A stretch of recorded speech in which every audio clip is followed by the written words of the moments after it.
এতিয়া আমি ওলাইছো টিলিঙা মন্দিৰলৈ আৰু আপোনালোকে মোৰ ভিডিঅ'টো স্কিপ নকৰাকৈ সম্পূৰ্ণকৈ চাই যাব বুলি আশা কৰিলোঁ আৰু আপুনি যদি মোৰ চেনেললৈ নতুনকৈ আহিছে তেন্তে ছাবস্ক্ৰাইব কৰি দিব আৰু লগতে থকা বেল আইকনটো দবাবলৈ নাপাহৰিব। বলকচোন আমি এতিয়া ভিডিঅ'টো আৰম্ভ কৰোঁ।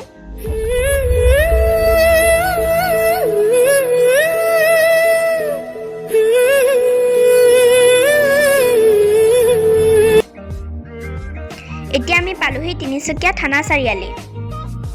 ইয়াৰ পৰা প্ৰায় 20 কিলোমিটাৰ দূৰৈত বৰডুবিত এই টিলিঙা মন্দিৰটো আছে। এয়া তিনিচুকীয়াৰ বিশাল মাৰ্কেট আৰু এয়া আমি ফুৰিবলৈ গৈছোঁ। এই ৰাস্তাটো দেখিছে ইমান ধুনীয়া। ৰাস্তাৰ দুয়ো কাষে চাহ বাগান আৰু শাৰী শাৰী গছ, সঁচাই এক বহুত ধুনীয়া সেউজীয়া পৰিৱেশ। পাই গ'লো সেই টিলিঙা মন্দিৰ আৰু এয়াই হৈছে তিনিচুকীয়াৰ টিলিঙা মন্দিৰ। টিলিঙা মন্দিৰলৈ স্বাগতম।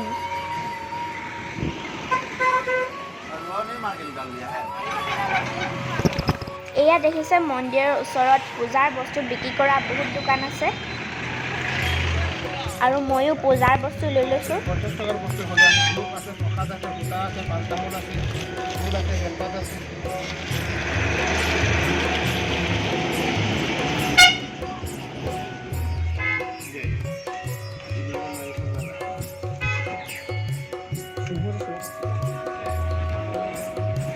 টিলিঙা মন্দিৰ ৰূপে খ্যাত এইটো এটা শিৱ মন্দিৰ।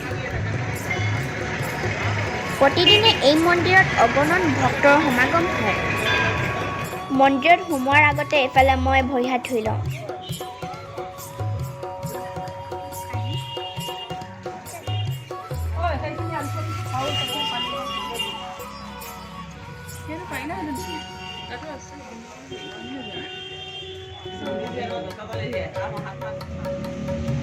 এয়া মই হাত ভৰি ধুই লৈছোঁ।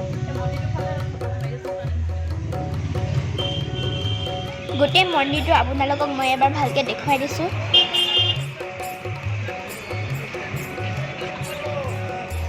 এইটো হৈছে আটাইতকৈ ডাঙৰ টিলিঙাটো। টিলিঙাটো বজাবলৈ পাপাই মোক সহায় কৰি দিছে।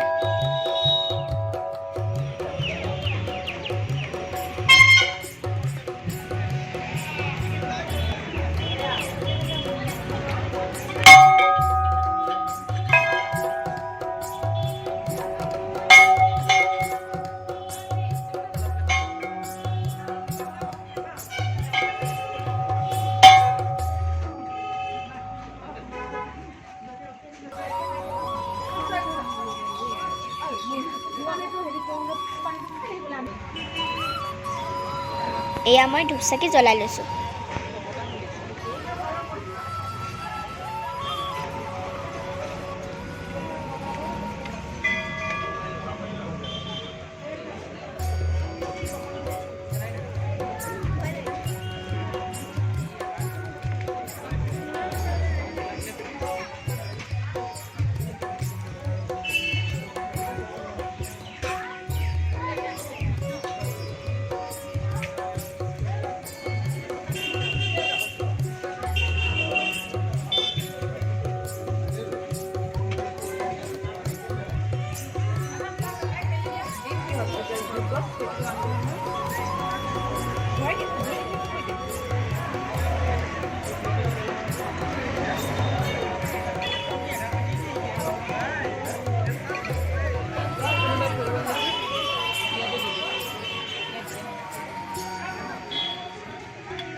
এইটো ৰছী বান্ধি বান্ধি ইমান ডাঙৰ হৈ গ'ল।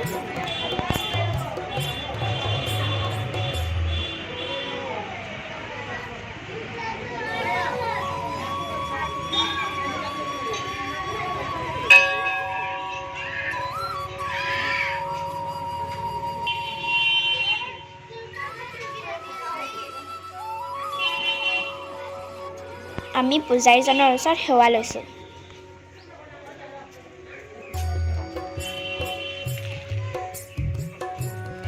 এয়া দেখিছে ইমান টিলিঙা, চবফালে টিলিঙাই টিলিঙা।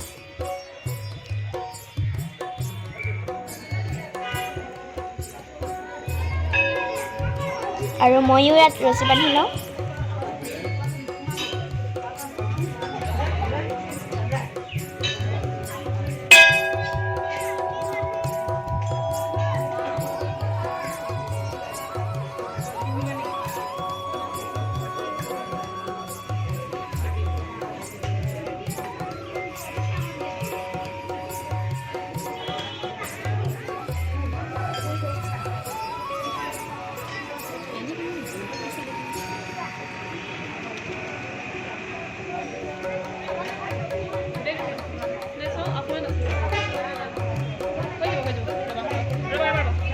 আৰু এইফালে চাওক ইমান টিলিঙা ওলমি আছে। এই গছজোপাত এটা টিলিঙা বান্ধি দান কৰিলে শিৱই তেওঁলোকৰ আশা পূৰণ কৰে বুলি মানুহে বিশ্বাস কৰে।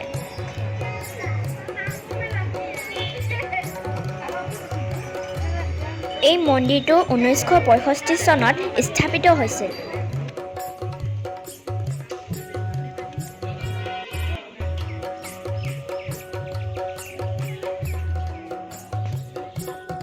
এয়া দেখিছে ইমানবোৰ টিলিঙা মাটিত থৈ দিছে। এয়া মই জুম কৰি দেখাই দিছোঁ।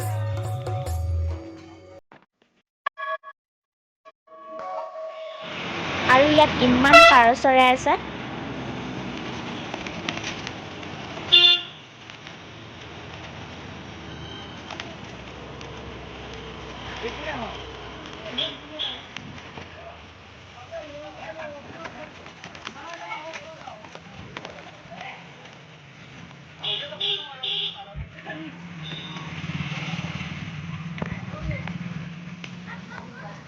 এয়া ৰাস্তাৰ খুঁটাটোত ইমান টিলিঙা আছে। আৰু আপোনালোকে এই মন্দিৰৰ বিষয়ে অধিক জানিবলৈ আহিব লাগিব তিনিচুকীয়াৰ বৰডুবিৰ এই আধ্যাত্মিক স্থানলৈ।